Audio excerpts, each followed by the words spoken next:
रामपुर में रहने वाली यह कहानी राजू की है, जो कि अपनी चिली पोटैटो बेचकर कमाई करता था। हालांकि शुरुआत में उसके पास कम ही भीड़ आते थे। चिली पोटैटो कैसे है भैया, थोड़ा सा बताओगे? ज़्यादा नहीं भाई, बस 50 रुपए की है। बोलो, क्या मैं तुम्हारे लिए एक प्लेट लगा दूँ? इसी तरह राजू अपना चिली पोटैटो बेचकर अपने परिवार का पालन पोषण करता था, जहाँ पर राजू की माँ कोमा में रहती है। माँ, आप कैसी हैं अंजलि? ठीक तो है?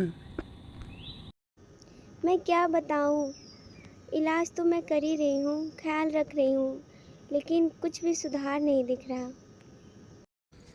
इस तरह राजू बहुत ही गरीब रहता है और अपना इस गर्मी में चिली पोटैटो बेचता रहता है। और वहीं दूसरी तरफ एक अंजलि नाम की लड़की का भी चिली पोटैटो का धंधा रहता है। हालांकि रिया का चिली पोटैटो उतना नहीं बिकता था, क्योंकि उसका स्वाद उतना अच्छा नहीं होता है। वहीं दूसरी तरफ राजू बहुत ही अच्छे मसालों का और सब्जियों का इस्तेमाल अपने चिली पोटैटो में करता था, जिसकी वजह से राजू की चिली पोटैटो का स्वाद बहुत अच्छा आता था और उसकी बिक्री भी बहुत होती थी।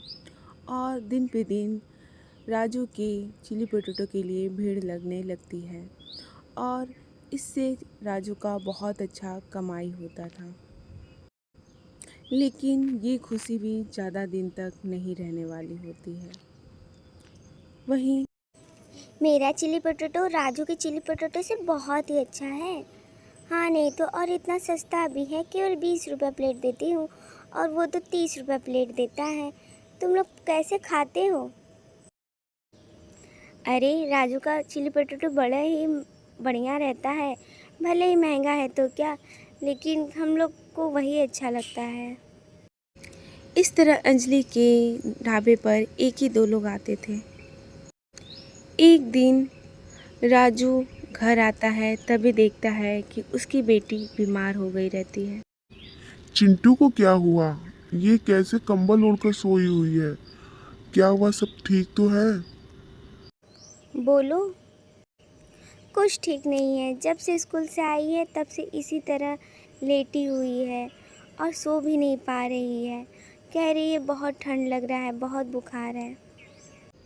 अपनी माँ और चिंटू के इलाज के लिए उतने पैसे नहीं बचते थे, इसलिए राजू ने अपने चिली पोटैटो का दाम बढ़ा दिया था, जिसकी वजह से उसकी बहुत ही कम बिक्री होने लगती है और देखते ही देखते बहुत कम लोग आने लगते हैं।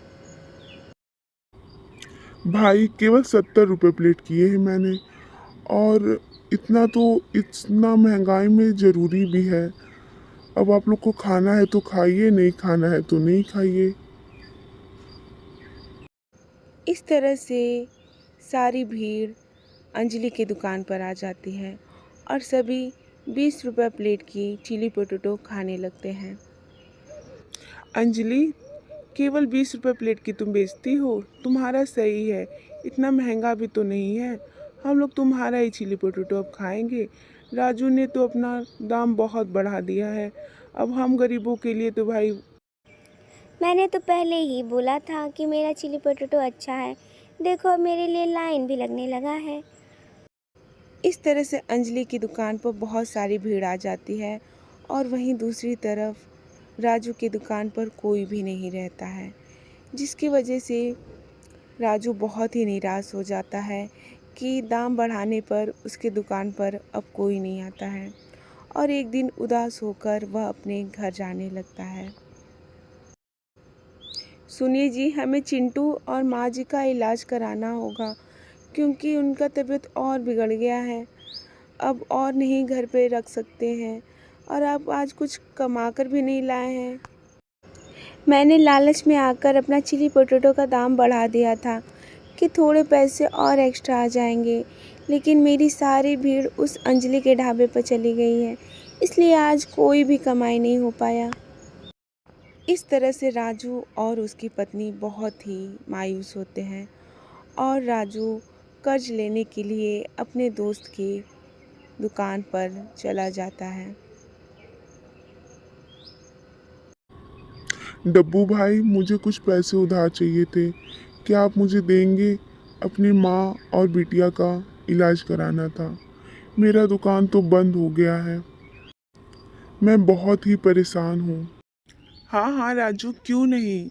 मेरा सारा पैसा तुम्हारा ही तो है, आखिर मैं किस दिन काम आऊँगा। वैसे भी तुम्हारी बिटिया और माँ मेरी भी है। तुम्हारा बहुत बहुत धन्यवाद डब्बू, आखिर तुम ही असली दोस्ती का मतलब समझाए हो। मैंने लालच में आकर अपनी दुकान पर चिली पोटैटो का दाम बढ़ा दिया, जिसके वजह से कोई भी भीड़ अब नहीं आती है। ले देकर इक्का दुक्का लोग आते हैं और मैं इसलिए बहुत परेशान चल रहा हूँ। तुम ही बताओ। राजू, तुम्हें ऐसा नहीं करना चाहिए था। जितना दाम था उतना ही रखना चाहिए था। कोई बात नहीं, फिर से अपना दुकान चालू करना, मैं तुम्हें पैसा दूंगा। इसके बाद राजू चिंटी और अपनी माँ का इलाज कराता है और चिंटी ठीक हो जाती है।